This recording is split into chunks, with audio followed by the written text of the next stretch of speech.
KPBS On Demand is supported by Splatero, helping homeowners pay off debt by offering streamlined access to your home's equity with no additional monthly payments or new debt. Splatero provides a lump sum payment in exchange for a share of your home's future value. Pre-qualification is available at splatero.com.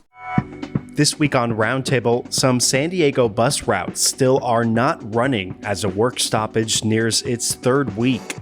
Residents of San Diego County are really suffering the consequences of this strike.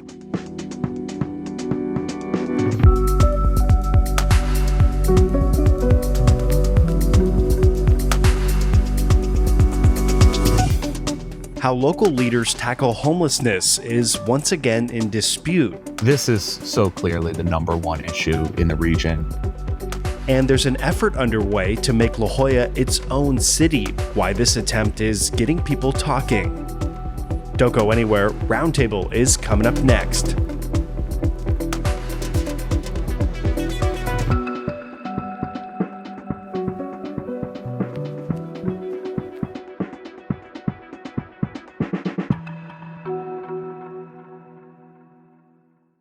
KPBS On Demand is supported by Splatero, helping homeowners pay off debt by offering streamlined access to your home's equity with no additional monthly payments or new debt. Splatero provides a lump sum payment in exchange for a share of your home's future value. Pre-qualification is available at splatero.com. You're listening to KPBS Roundtable. I'm Matt Hoffman. Some San Diego bus routes, they're still not running as a work stoppage is now in its third week. Some bus drivers are on strike, but the ones that are not actually employees of the Metropolitan Transit System. They're contractors who work for Transdev. That's a worldwide company that contracts with MTS and other transit systems. KPBS reporter Andrew Bowen had a simple question. Why does MTS outsource some of its workforce? And here to give us the latest on this work stoppage and answer that question is KPBS Metro reporter Andrew Bowen. Andrew, welcome back to Roundtable. Hey, Matt, thanks. Great to have you here. So let's start with the current situation. Some MTS contract bus drivers, they're on strike right now. And as we and others have reported, it's kind of complicating some San Diegans' lives. How many bus lines have been impacted and what part of San Diego do they cover? MTS said at one point that it was about 33% of their bus routes that were going to be disrupted, either not running entirely or running with very, very limited service. Most of the area that this is covering is the South Bay and the East County. Those are the areas, the operation areas that MTS has contracted with Transdev for.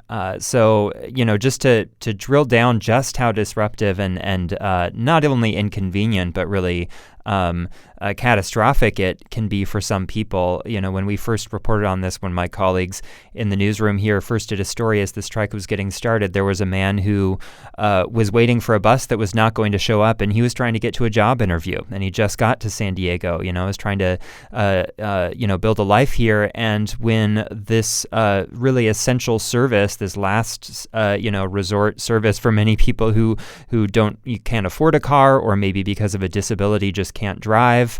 I should also mention this is also impacting paratransit, which is the sort of door-to-door service that fills the gaps where there are no fixed route buses. That is also being disrupted. So, some of our most vulnerable residents of San Diego County are really suffering the consequences of this strike. And, it's been going, as you mentioned, for it's a little over 2 weeks now. So it's really, really causing some problems. And still at an impasse there. And these bus drivers, Andrew, the ones that are on strike, they're members of Teamsters Local 683. Do we know what they're asking for in a new contract and maybe why they're still 3 weeks later, haven't been able to drill it down? Yeah, there are two main sticking points. One is scheduling, specifically related to split shifts, and the other issue is bathrooms. So a split shift is basically when you work over an extended period of time and have a really long lunch break. So you might work, say, I'm just pulling these times, out of nothing, but say you work 6 to 10 a.m., you have 4 hours for your lunch break, and then you work 2 to 6 p.m. That's 8 hours of work that you're getting paid for, but that work is spread out over 12 hours of your day. So it makes it very difficult, if this is a regular occurrence, to have a life outside of work. And that's one of the main issues that the Teamsters, these bus drivers, are trying to get a better deal with. The other contentious issue I mentioned is bathrooms, so clean and safe bathrooms during shifts. A driver could be on the road for hours on end without access to a brick and mortar actual physical bathroom. Oftentimes, they only have access to porta potties. Drivers have complained that they're not always cleaned regularly. Maybe they're not in a very secure area. Oftentimes these buses are operating at very, very early hours or very late hours. So, particularly women may not feel safe going in and out of those spaces. We spoke with a female bus driver who really framed this as a gender equity issue.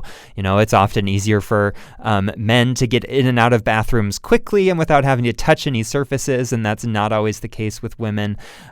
So why is this at an impasse? I haven't been in the room for negotiations, so I don't know all of the specifics here, but it's easy to imagine that Transdev is looking at the costs of what it would take to, either build new bathrooms or maybe lease bathrooms from different businesses at certain hours and deciding, we can't afford that. So, go ahead and strike and we'll see who blinks first. And I think everybody, when they hear MTS or they see, they're very familiar with those red buses. Some of them are even double wide.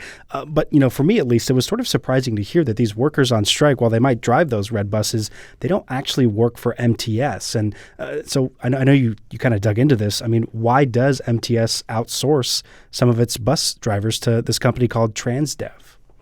Yeah, well, Transdev is, as you mentioned, a very large multinational company. They get hired by public transit agencies literally all around the world to provide these services. MTS told me that they save about 25 to 35% on the routes that are operated by Transdev compared to if they had been doing those services or providing those services in-house. They said, a large company like Transdev is able to achieve economies of scale, so they can pool their risk with liability and maybe pay lower liability insurance premiums, lower insurance premiums generally, or able to achieve some savings with benefits with their employees or on wages. I was actually surprised to learn that 74% of bus routes in the MTS service area are operated by contractors. When you look at the actual service hours, so many of these contracted bus routes are lower frequency buses, and the higher frequency ones are the ones that MTS does in-house. So when you look at the service hours, it's still more than half, though. It's less than 74%, but it's still more than half. So most of our buses, more than 50% of the time, if you get on a bus in San Diego, it's not an MTS employee who's driving it. The theory, of course, is that private companies will have to compete for this business, and that competition will spur innovation and efficiencies, and that taxpayers will end up saving money. The problem with that is that there has been a huge amount of consolidation in this industry in recent years. MTS still contracts technically with two separate companies, Transdev and First Transit. First Transit was recently acquired by Transdev, so it's really just only one company at this point.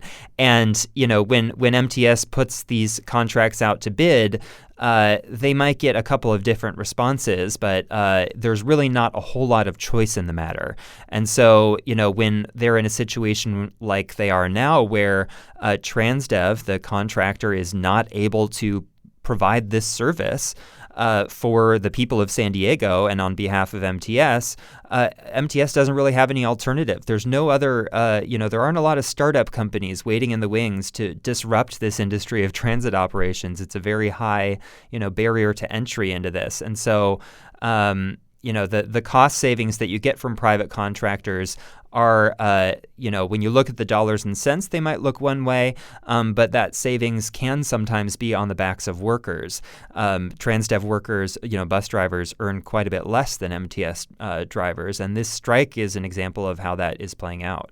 So, Andrew, your reporting notes that this move to privatize public transportation, it's been a trend in recent decades. And if you're just out on the streets, it's really not hard to notice. You even see the MTS, the trolley cops, people call them. Those are private security guards. But all this privatization of a public entity, do we have any idea of how that's changed, like in this case, public transit?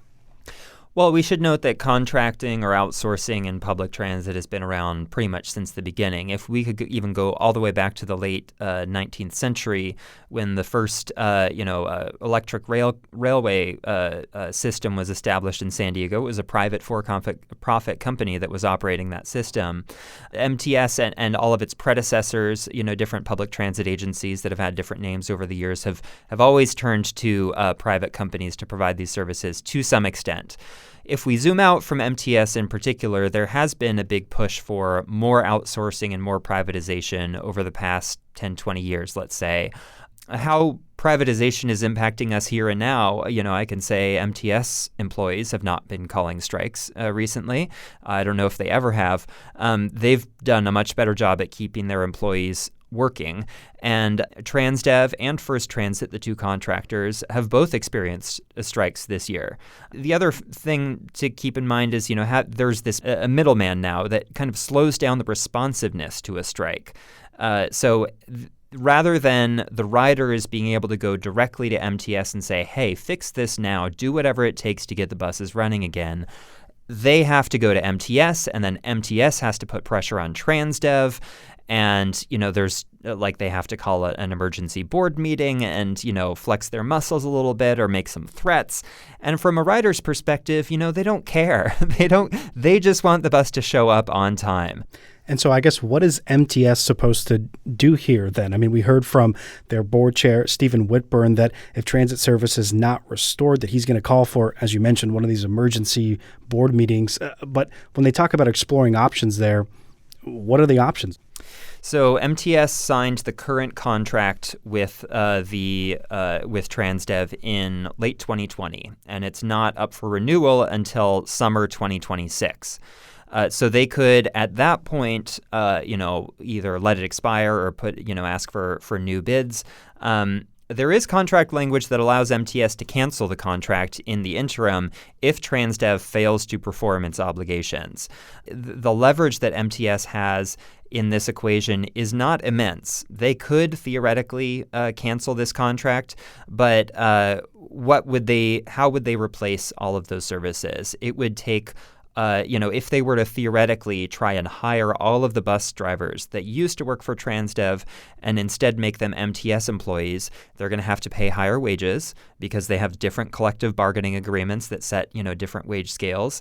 And where are they going to find that money? And I think that Transdev knows this, that they know that, sometimes the public agency doesn't have quite as much leverage as they think they might, or that it may appear, on the surface.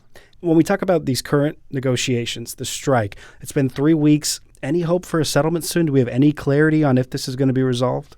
Yeah, the 3-week mark will be, I think, on June 6th. So we're not quite 3 weeks, but it's coming up. And so what Councilmember Whitburn, the chair of the MTS board, said was that if the services aren't restored by the end of this week, he's going to call an emergency board meeting. I imagine that the Teamsters and Transdev are, for a while they weren't even talking. And Transdev was putting out some statements, kind of implying something else. But the Teamsters came out and said, hey, hang on a sec, they haven't actually come to the bargaining table. We're still at an impasse and we haven't sat down at the table to talk. So those negotiations have resumed. And, I imagine they're going to be working this weekend to figure out how they can reach a deal. I've been speaking with Andrew Bowen, KPBS's Metro reporter. Andrew, always great to have you here. Thanks, Matt.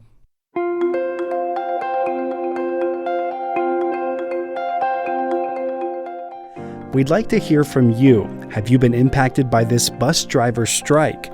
Give us a call at 619-452-0228. Leave us a voicemail there or email us at roundtable@kpbs.org. Coming up, how some San Diego Republicans are pushing back on the region's housing first approach to tackle homelessness.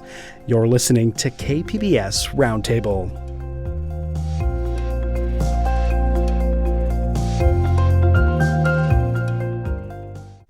KPBS On Demand is supported by Splatero, helping homeowners pay off debt by offering streamlined access to your home's equity with no additional monthly payments or new debt. Splatero provides a lump sum payment in exchange for a share of your home's future value. Pre-qualification is available at splatero.com.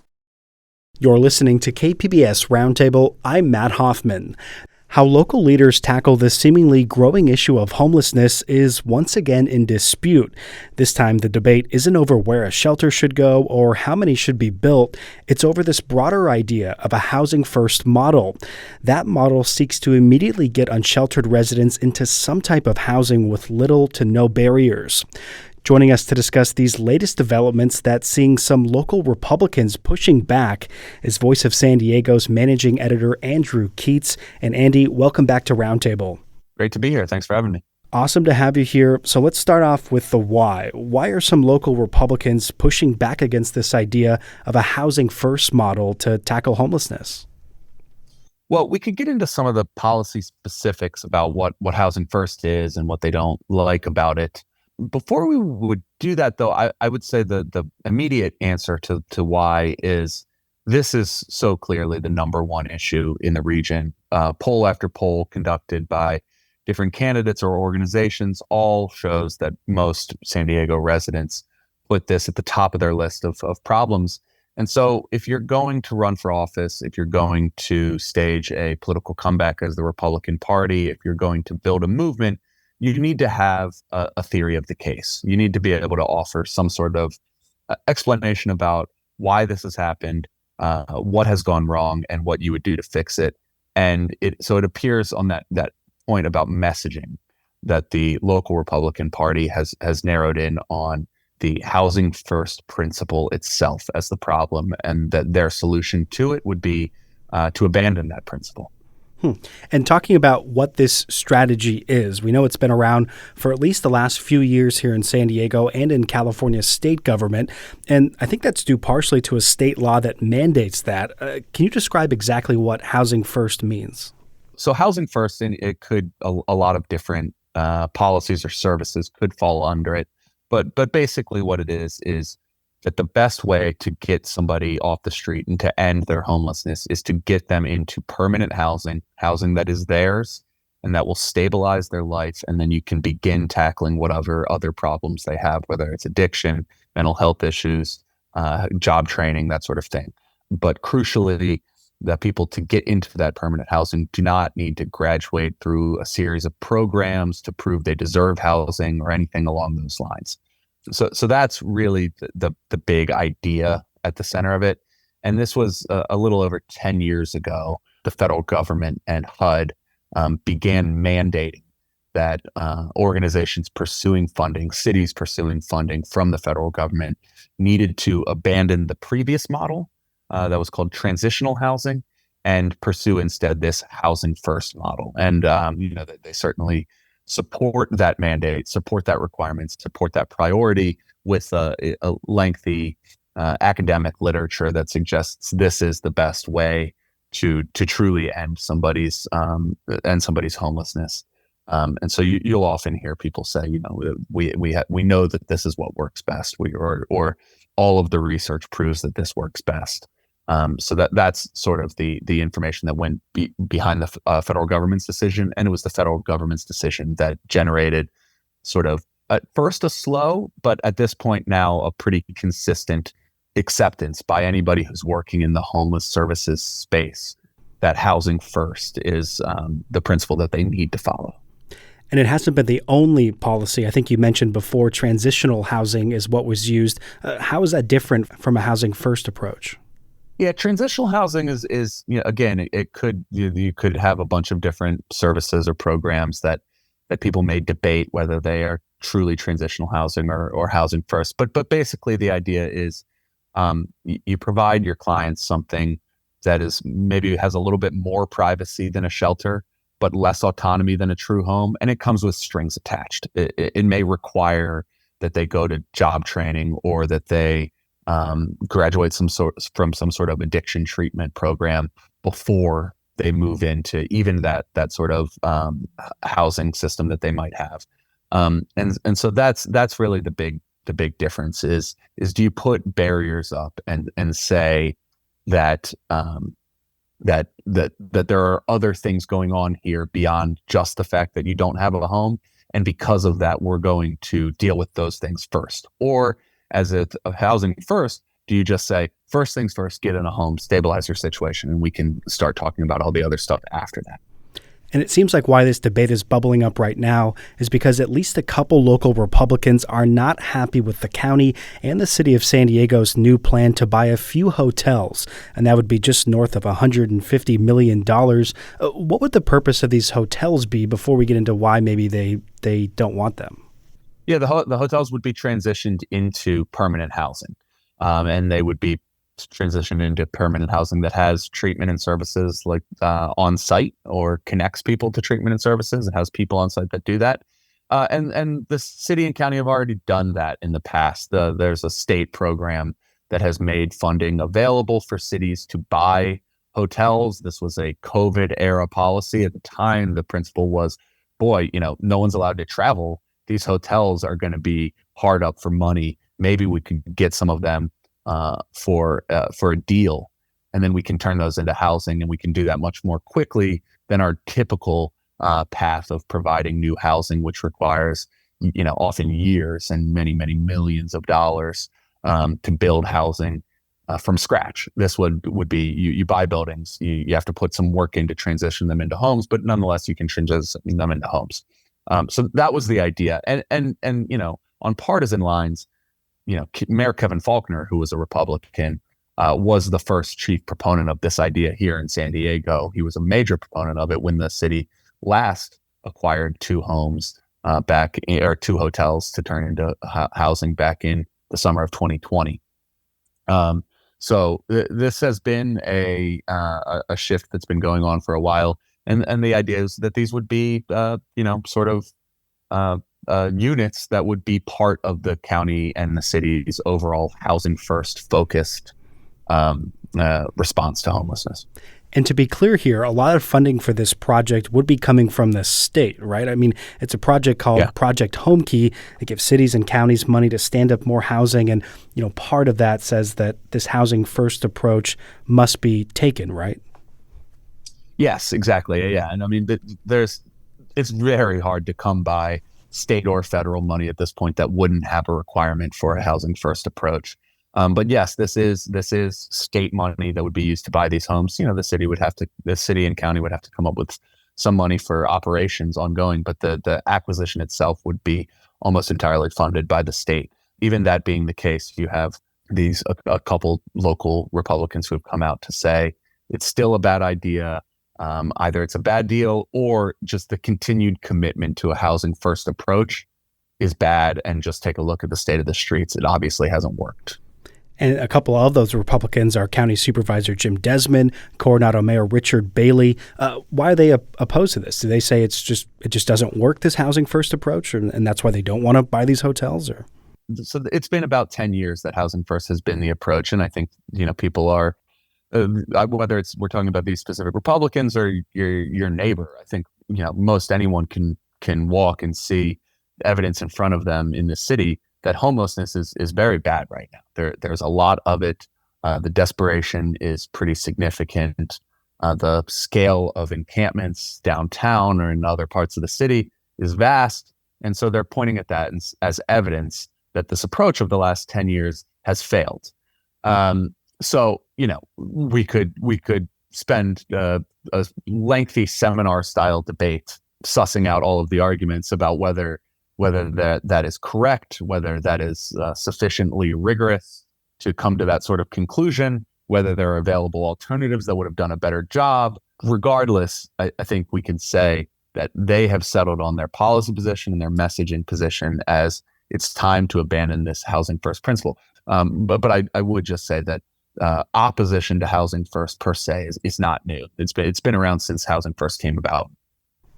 And Andy, as we wrap up here, obviously those involved in this debate, they're politicians, right? I mean, people have to vote to get them in. You kind of touched at the top, maybe a little bit of kind of political grandstanding here back and forth. With that in mind, is this debate going away with the upcoming election cycle, or how do you see this kind of playing out?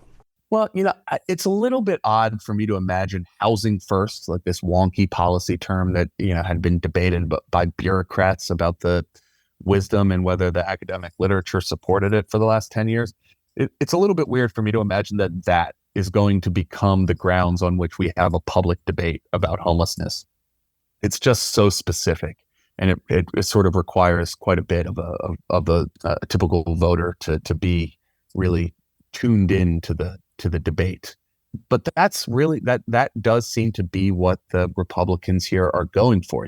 They're not saying just that they're not just describing the idea that they disagree with. They're using housing first, capital H, capital F, as the direct public facing message. They're talking to the public and saying, housing first has obviously failed, has it not? And I don't know if that will gain steam in the same way that another previously jargony term became a rallying cry like critical race theory. I don't know if they'll have the messaging success of turning housing first into a bad word that people have to run away from. I don't know. But obviously the homelessness debate itself is not going anywhere. You can look at any poll conducted by any candidate. It's the number one issue of concern for San Diego County residents. And I don't think anyone expects it to get so much better anytime soon that would change. And before we go, on a personal note, it sounds like you're leaving the Voice of San Diego soon, right? But maybe good news for us.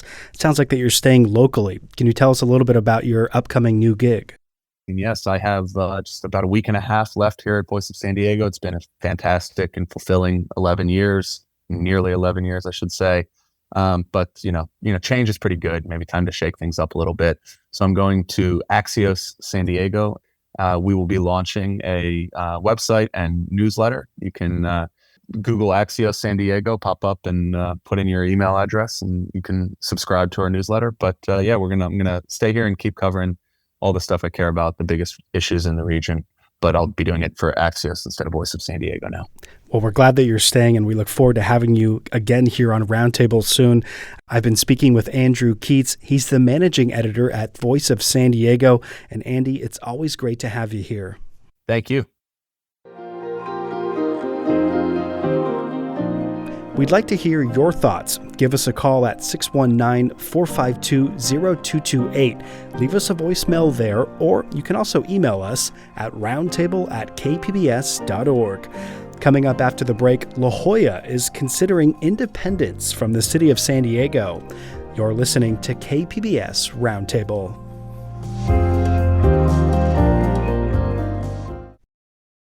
You're listening to KPBS Roundtable. I'm Matt Hoffman. There's an effort underway right now to make La Jolla its own city. We're talking about basically seceding away from being a part of the city of San Diego. These independence attempts for the upscale coastal community, they've been made over the years, but this latest push is getting people talking. Here to catch us up are the San Diego Union-Tribune's community reporter Emily Alvarenga, and David Garrick is back with us. He's also a reporter with the Union-Tribune that covers City Hall. I want to welcome you both here to Roundtable. David, first question to you. Kind of break this down for us, lay it out. We're talking about La Jolla. It's sometimes called the crown jewel of San Diego. Torrey Pines is up there, some great beaches, but people want to leave the city of San Diego? I mean, what's going on there? I mean, I think you talked about how there were earlier attempts. I think La Jolla has always sort of had its own self-identity. They have their own postal zip code, 92037. There's a lot of community pride there. But of course, all neighborhoods have community pride. I think this one is a little bit different. I think there's sort of new frustration with San Diego, some policies down here, some housing policies, lack of the city focusing on infrastructure needs up there as La Jolla gets older, and also city services. They complain that bathrooms at the beaches are not being properly maintained and those kind of things. I feel like that's the main motivations for it. And we're going to get into all that here in just a little bit. But Emily, it sounds like that some people in La Jolla, they've made efforts at becoming independent from San Diego in the past. What makes this most recent push different, or is it different at all? Yeah, I mean, these efforts date back to really the 1940s. Every decade or so, La Jolla has kind of tried to secede. And this time, really, what makes it different is they've got the funding they need to hire a consultant to do a fiscal impact study to figure out if La Jolla succeeding is feasibly financially possible, actually.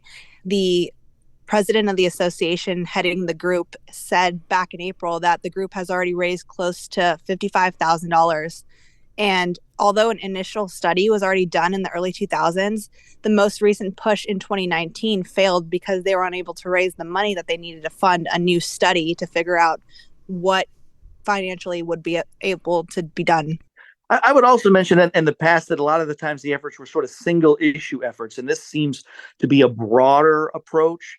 And when you talk to sort of the people in the know in La Jolla, they'll constantly tell you, they'll give you a look, say, this is a different kind of group. Group is not to criticize previous groups, but better organized, better prepared, more serious. It's not some cranky people who are upset about one thing. It is a more professional, I guess, for lack of a better adjective, attempt. And David, when we're talking about that, like who is behind this effort? We hear that, La Jolla wants to become its own city. Are we talking about like just a small handful of homeowners, thousands of residents there, or who's behind this?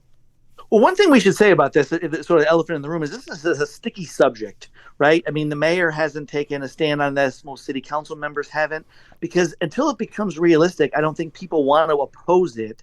I don't think that they support it, but they don't want to talk about it because there's really nothing to be gained from that.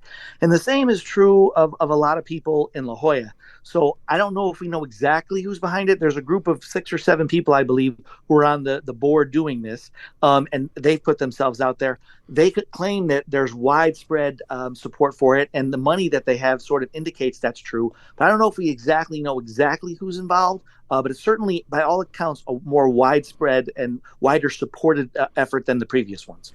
And David, you sort of touched on the process there. Where does this all stand right now? Beginning stages, or can you sort of paint that picture for us? I guess it's still in the beginning stages, but one thing I would say is this group is impressive in their organization. They have already touched base with the city's chief financial officer, Matt Besby, and they basically have financial analysis coming in of tax revenue in La Jolla compared to the rest of the city, compared to the amount of money the city spends there. They say that their financial analysis will be available midsummer, but I think they've told people off the record maybe early July, late June. The next step in the process is taking it to the local agency formation commission, which is a county agency that handles when communities want to be annexed or they want to become independent and secede. And that's sort of a complicated part of the process, which involves more financial analysis. And David, you write that proponents of secession, they've been framing this as more of a benefit to the rest of San Diego, like not just La Jolla or this new city. But it seems like losing a wealthy area like La Jolla, it could have some type of a negative economic impact for the rest of the city of San Diego. I'm thinking like property taxes, events like the Farmers Insurance Open, all the hotel rooms that those events generate. I guess bottom line, why do proponents say it would be good for the rest of San Diego? Well, I think the reason that they're focused on that is because they have to get 2 approval votes. They have to get an approval vote from people who live in what will be the new city of La Jolla. And then after that, they have to get a subsequent vote from the wider city of San Diego. So with that in mind, they're trying to sell the benefits to the wider city of San Diego because that is perceived as the greater challenge. They expect to sort of win the La Jolla vote pretty easily. The vote that they're concerned about winning would be the wider city of San Diego vote. Yeah, and it's like, how do you kind of convince other people that, like, let's push La Jolla out of here?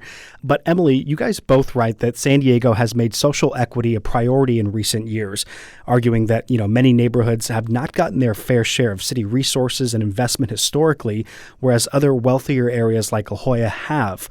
But some of these community members pushing for La Jolla to secede, they say that that's just not the case. And I know there was one person you spoke with that said, hey, maybe it takes a while for potholes to get fixed there now, but, welcome to the club.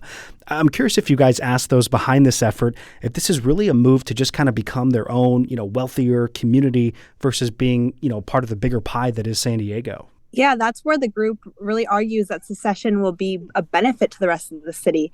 They say that, by taking La Jolla out of the running for some of these infrastructure funds or some of the public safety and all the other funding that's direly needed in all areas of the city, that kind of other community members really agree that they're allowing the city to focus on funding those underserved areas, really, and to maybe get those funds to those areas quicker than if La Jolla was also vying for them. And David, when we talk about infrastructure projects, I'm no San Diego historian, but if there was more money being spent up there, is it just some older infrastructure that they have up there? Well, the entire city, most of its construction heyday was in the 50s, 60s, and 70s, and typically infrastructure lasts 50 or 60 years. So the entire city, except for the newest communities, are facing sort of the end of the shelf life of a lot of infrastructure. It's a big crisis for the city. And La Jolla, which was one of the earliest communities, certainly faces that challenge. But I think what Emily mentioned is kind of a nuanced argument because the city of San Diego's plan to solve infrastructure south of Interstate 8, where there's a lot of low income communities, is to sort of take all the infrastructure money generated across the city and then spend it more aggressively south of Interstate 8. And the La Jolla proposal, the city of La Jolla people proposal is completely different. Their idea is we'll leave the city so the city will no longer have to worry about us. We'll pass a bond and we'll handle it that way. I don't know what voters are going to prefer, but they're very different approaches to the same problem. So, David, proponents, they have this plan to fund La Jolla's infrastructure should this actually happen. They break away from the city of San Diego, and that's through floating bonds. Can you explain what those are and why they think that would work better for La Jolla than like all of San Diego? Yes. First, I should note that the bonds aren't officially part of the proposal. They're saying it, but it's not an official part of the vote or any part of the proposal. But certainly, that's something that they have mentioned, and it makes a lot of sense. I think that's one of their things. I think I would commend them for. The city of San Diego has discussed, because of its infrastructure problems I mentioned before, with half the city 60 years old with all the pipes and all the roads. They have mentioned passing a mega bond where voters would approve higher property taxes to pay for lots of infrastructure projects. Those types of bonds require a two-thirds approval. And that seems almost impossible in the city of San Diego to get two-thirds of voters to approve an increase in property taxes. The La Jolla secession people argue that if the La Jolla people knew that the money would be spent only in La Jolla, which would be the case if La Jolla was its own city, that something like that could pass. So that the way to fix La Jolla's infrastructure is to separate as a new city and then put a bond on the ballot. It would pass because La Jolla voters would be willing to pay for higher property taxes if they knew the money would be spent in their own community. And that's their solution. I think it's an interesting idea. So if we go down this hypothetical path of La Jolla becoming a city, do we know how many people like live in that community? I mean, I know that the city of Del Mar is only around 4,000 people. Like, do you get the sense that a city government is even feasible there, like a whole new city? I think it would be. The estimates we hear are 43,000, which is roughly 3% of the city of San Diego. But 43,000 is bigger than a lot of cities in the county, population-wise, including Coronado, Solana Beach, Del Mar, Lemon Grove, some of the smaller cities. Obviously, though, then you have to have department heads, right? Right now, La Jolla doesn't have a recreation department head, a parks department head, a transportation department head. There's a lot of overhead that I don't know if they thought that through. Maybe they have. I think it would be very expensive to have a whole new bureaucracy, but I do think it is feasible with 43,000. It's been done in a lot of other places. And Emily, your guys' reporting talks about how neighboring areas of San Diego, they share some of these same frustrations, maybe a lack in city services or timely repairs. What else did you hear from neighborhood leaders in San Diego about this idea of La Jolla, maybe leaving? To be honest, as David mentioned, many of these neighboring leaders have shied away from taking a stance in one way or another just because of how early it is in the process. But some who have raised concerns are that La Jolla leaving would mean that its critical role in generating revenue for the city as a tourist destination, and one of San Diego's biggest, arguably, would also mean that the revenue would be removed from the city. And there would be less funding for communities south of 8, where the city has begun that push for equity. And some have also noted that the timing of La Jolla's most recent effort coincides with this equity push from the city, and that now it's even more difficult for La Jolla to get funding that they're looking for. And I would add on top of that the people who are supporting this effort say that San Diego really wouldn't lose. La Jolla doesn't have a lot of high-rise luxury hotels. They say that people would come to La Jolla Shores Beach. They would come to hang out and see all La Jolla's attractions, but they would pay TOT taxes, hotel taxes in the city of San Diego. They would be flying into our airport. So they say that La Jolla wouldn't really be stealing a lot of money. San Diego would still get all the money it gets now, and La Jolla would have to fix the beaches up, fix the restrooms at the beaches, pave the streets. And we should know too, David, I mean, I don't know if you know the answer to this, but there's a lot of business up in La Jolla, right? Like when we talk about like biotech or even UC San Diego, like do we even know if like the UC San Diego campus or that hospital would be included like in this new city boundary?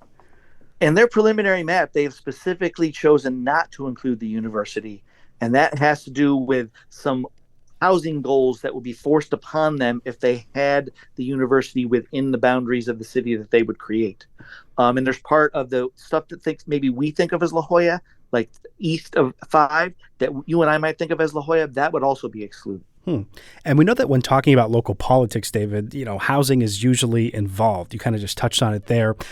How do you see efforts to sort of ease zoning requirements for building more housing? Like, is that playing a role here, or even like the mandates, as you just referenced, for like more affordable housing? For sure, the proponents have said that that's definitely part of the equation. They haven't stressed that as the main issue, but they've said that's definitely part of the equation. And I think the city of San Diego, we should mention here, has been particularly aggressive about dealing with the housing crisis. They have some of the loosest rules for granny flats, backyard units, ADUs in the state. They are one of only 2 places in California to embrace Senate Bill 10, which allows people to build 10 units on certain lots in single family residential neighborhoods. Humboldt County and the city of San Diego are the only places to embrace that. And so the leaders of this La Jolla secession movement have said that some of those rules, so the city's approach to those rules has concerned them. So that's definitely part of the equation here. And David, it also sounds like sea level rise is involved in this, and some of these proponents talking about concerns in that area. I mean, are they making the case that San Diego isn't doing enough on that front? And people listening might be familiar. I remember Del Mar had this big battle that brewed with the state in years past. Is it sort of the same kind of deal there? I think they're gently making that point. I mean, they're trying to be very careful here not to criticize the city of San Diego too harshly. Right. But yes, I think they feel like San Diego has not been as aggressive about planning for sea level rise as they could be. I have to say, I don't know I'm not aware of how Newport Beach and, Santa Barbara and other cities have done it. But I do cover the city of San Diego. And while it does come up, I certainly wouldn't say they have an impressive, comprehensive plan to cope with sea level rise. So it sounds like the La Jolla, the people behind this movement have maybe a legitimate point that San Diego could be more proactive on that subject. And that's obviously a key subject, which matters to La Jolla much more even than the other beach communities because the amount of coastline. Like PB and Mission Beach have a relatively limited amount of coastline. Because La Jolla bends and curves, it has by far the most coastline in the city of San Diego. So really is the neighborhood with the most to lose from sea level rise. Definitely something to watch and keep our eye on. Emily Alvarenga and David Garrick are reporters with the San Diego Union Tribune. Thank you both for being here today. Thanks for having me. Thanks so much. Before we go here on Roundtable, we want to talk about some other stories that are happening here in San Diego. And with me to help get us there is KPBS Roundtable producer Andrew Bracken. Andrew, welcome. Hey, Matt. All right, Andrew, what's on your mind this week? What have you been seeing out there? Well, one story, this might be familiar to you, you reported on earlier this week.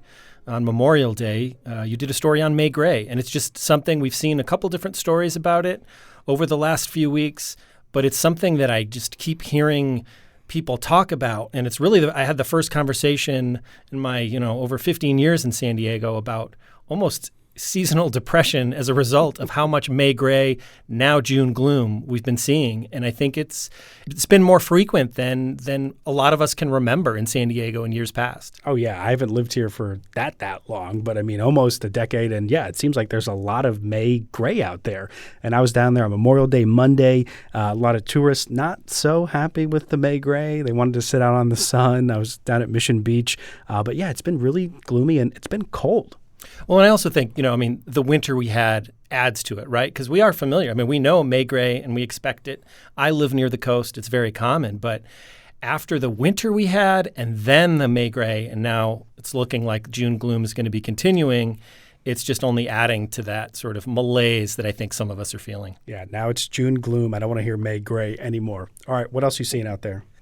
For Padre fans, I think for people that watch Padres regularly on television, that really has changed this week as Bally Sports has stopped broadcasting games. It's moved to, at least temporarily, the MLB streaming games, which Padre fans can find locally on MLB.tv. But I just think it's part of a larger trend we've seen, or at least anybody that watches sports, is a lot of this has changed from cable television to more of these different streaming options. And I haven't had, honestly, cable television in years, but I do rely on this kind of mishmash of different digital streaming services to find the teams I want to watch. And I think Padre fans have been kind of scrambling around this week to figure out, hey, how can I keep watching them? Yeah, no, just people I've been talking to that are Padre fans. I wouldn't say I'm a Padre fan fanatic, but I am into the Padres, and I also don't have cable, so I have to watch the highlights later or, go out to an establishment and watch it on TV there. But I'm kind of excited because in this interim period until the weekend ends, they're going to be free, broadcasted on MLB TV. So there's a chance if you're hearing this on Friday or hearing this on Sunday that you might be able to watch at least one of those games for free. All right, final thought. What else is out there? Well, a little closer to home here, longtime KPBS Midday Edition host Maureen Cavanaugh is retiring, and she just had her last show yesterday. She's been here for 25 years, I think. I don't need to introduce her to any KPBS listener. You've heard her voice. You've heard her interview thousands of people in San Diego over the years. And KPBS is going to just sound a little bit different without Maureen here. And I can just say I think a lot of us in the newsroom are going to miss her. She is a masterful storyteller, and her interviewing skills are second to none, in my opinion. You also work with Maureen quite a bit in your role on Midday Edition and now as filling in as senior producer. But yeah, definitely sad to see Maureen leaving KPBS. She's been here, at least 25 years. And I think she said she did like 8,000 interviews at least during that time. I've always been very fond of Maureen, try to, emulate her style, but nobody does it as well as Maureen. And everybody always says, Maureen, I hear you all the time and you are awesome. It's great to work with Maureen. And I remember I came in as a student here, almost a decade ago, and Maureen was there, and she's just been a great guiding hand along the way. Wish she wasn't leaving, but, it's going to be some big shoes to fill on Midday. All right, Andrew Bracken, that's the roundup. And thanks, Matt. Thanks for being here.